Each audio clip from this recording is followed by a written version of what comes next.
అక్కడి నుంచి ప్రస్థానాన్ని ప్రారంభించి అసలు బిజినెస్ వైపు వచ్చారు, దాన్ని వదిలేసి బిహెచ్ఎల్ నుంచి బిజినెస్లోకి, వ్యాపార సామ్రాజ్యంలోకి ఎలా అడుగు పెట్టారు? అదొక మిస్టరీ. బిహెచ్ఎల్లో మానేసి ట్రావెల్ ఏజెన్సీ పెట్టా. అవును, ట్రావెల్ ఏజెన్సీ అప్పుడు అదొకటే. ఆ రోజుల్లోనే 150 కోట్ల పైన టర్న్ ఓవర్ అయ్యేది ఇది ట్రావెల్ ఏజెన్సీలో. ఓకే, ఫారెన్ ఎక్స్చేంజ్, అది టూర్స్, ట్రావెల్. అట్లా అందుకని 93లో రిజైన్ చేసి అది పెట్టాను. ఓకే, ఆ తర్వాత టీవీ పెట్టాను. ఓకే, అలా చేసింది.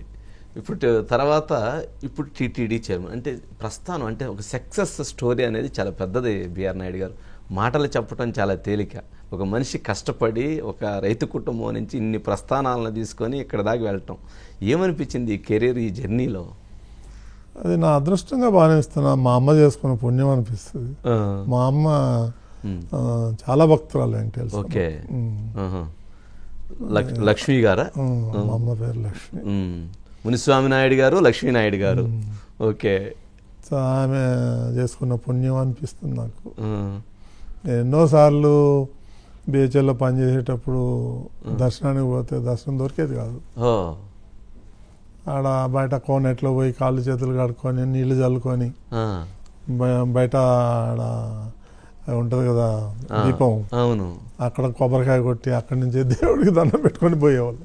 అటు చూసి లోపలికి దర్శనానికి అవకాశం లేక అనే రోజులు ఉన్నాయి. ఎన్నిసార్లు వెళ్ళుంటారు చిన్నతనం నుంచి? లెక్కలేదు. ఎప్పుడు అవకాశం ఉంటే అప్పుడు వెళ్ళిపోవటం అంతే. కంపల్సరీ 2 నెలలు 3 నెలలకు ఒకసారి వెళ్తాయి. 2 నెలలు కూడా 2 నెలలు 3 నెలలకు ఒకసారి వెళ్ళి రావాల్సిందే. అంటే మొత్తానికి లక్ష్మి మీ అమ్మగారి పుణ్యంతో ఈ అవకాశం, ఈ బృహత్తర అవకాశాన్ని తీసుకొచ్చారు. భగవంతుడు మీకు అవకాశాన్ని ఇచ్చారు.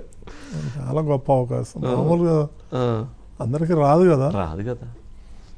ఎంతో కన్నా పెద్ద పెద్దోళ్ళు ఉన్నారు, ఎలిజిబుల్ ఉన్న వాళ్ళు ఉన్నారు. చంద్రబాబు నాయుడు దయ, మా అమ్మ చేసుకున్న అదృష్టం. అంటే